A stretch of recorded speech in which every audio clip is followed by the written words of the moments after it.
কলেজটা অনেক সুন্দর আপু, কলেজটা সুন্দর কিন্তু সিনিয়রদেরকে অ্যাভয়েড করে চলবি। মেয়েগুলো নতুন মনে হচ্ছে, চল মামুনিদেরকে আমাদের পরিচয়টা দিয়ে আসি। নাম কি সোনা? কিরে নাম বলছে না যে? খেলা মনে হয়।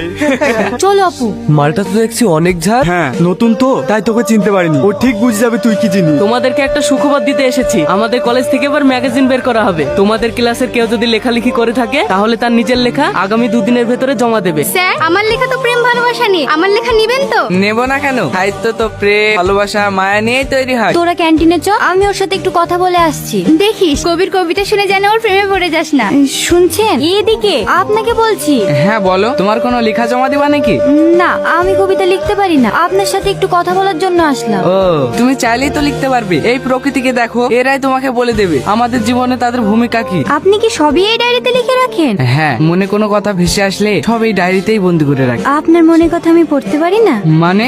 আপনার ডায়েরিটা একটু আমাকে দেবেন, যদি লেখাগুলো পড়ে আমি কিছু শিখতে পারি, পরে কালকে আপনাকে দিয়ে দেব।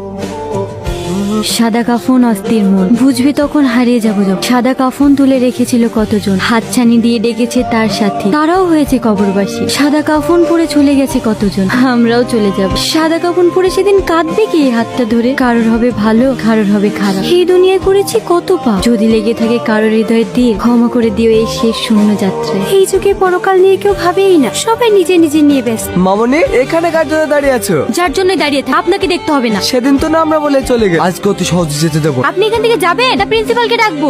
না না, প্রিন্সিপালকে ডাকো না, আমার প্রিন্সিপালকে ভীষণ ভয় লাগে। একটু কাছে এসে দূরে যাচ্ছে কেন?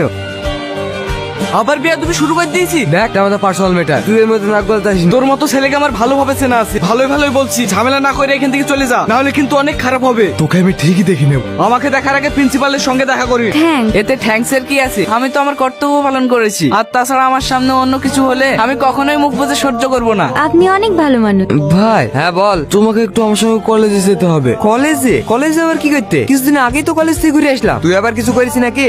তেমন কিছু না, তুমি তো জানোই যে না করলে আমার দোষ হয়। হ্যাঁ হ্যাঁ, সে তো আমি ভালো করেই জানি। তুমি কেমন ভাই, এবার মতো চলো। ঠিক আছে ঠিক আছে, কালকে যাবো। যা তুই ভিতরে যা। হঠাৎ কলেজে কি মনে করে? কি করব, ছোট ভাইটার জন্য মাঝে মাঝে কলেজে আসতে হয়। আপনি বলে ওকে দেখা করতে বলেছেন। ও, আমি তো শুধু ওকে ডেকেছিলাম, বকবো বলে ভয়ের সঙ্গে করে আপনাকেও নিয়ে এসেছে। বেয়াদব একটা, কলেজে ওপেন স্মোকিং করে, কোন স্যার কিছু বললে মুখে মুখে তর্ক করে, আবার মেয়েদেরকেও বিরক্ত করে বেড়ায়। কিরে তোর নামে সব কি শুনছি? তুই যে বললে কিছু করিসনি।